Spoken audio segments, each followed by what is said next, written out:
these are the folia. All these are the folia along with the fissures. This is the fissure. In between the two folia there is a fissure. This plain area is the fissure and all these are the folia. So the cerebellum outside is grey matter and the inner part is the white matter. So the grey matter comprises of the cerebellum cortex. It is again divided into three parts.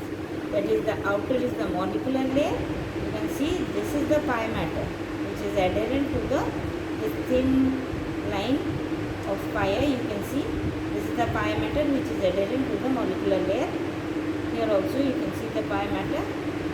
This is the pie matter and this is the molecular layer.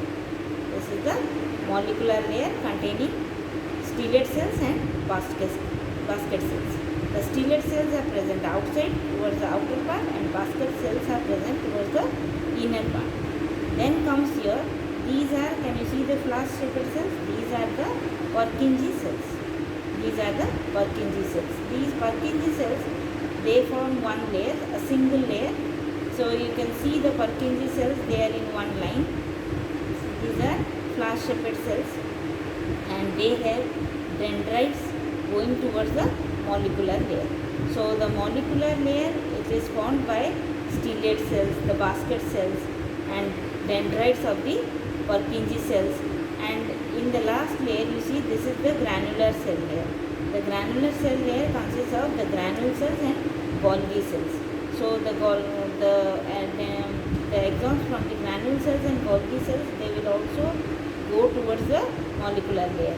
And finally in the core you find the white matter, which is composed of the climbing cells, climbing fibers and mossy fibers, and the exons of the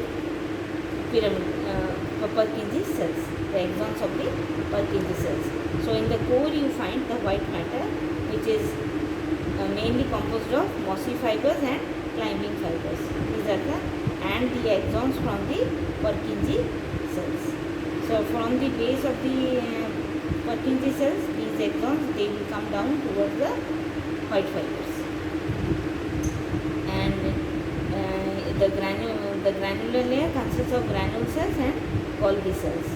And here in the cerebellum, you find the glomerulus, which is formed by the mossy fibers, the terminal ends of the mossy fibers, and surrounded by the rosettes, that is the granule cells, the ends of the granule cells and the Golgi cells, and it is covered by a capsule-like thing that is called the Bergman glial cell. So again I am telling, from outside inwards you see this is the molecular layer, this is the molecular layer, the next, the outermost layer, which consists of stellate cells to the outer aspect and the basket cells to the inner aspect. Then comes the flash-shaped Purkinje cell layer. You can see clearly these Purkinje cells, they have dendrites coming towards the molecular layer and the exons will pass through to the white matter. Then the next layer is the granular cell layer, which consists of granule cells and Golgi cells. And in the core you find the white matter, which is formed of mossy fibers and climbing fibers. You know the climbing fibers, they are coming from the inferior olivary nucleus.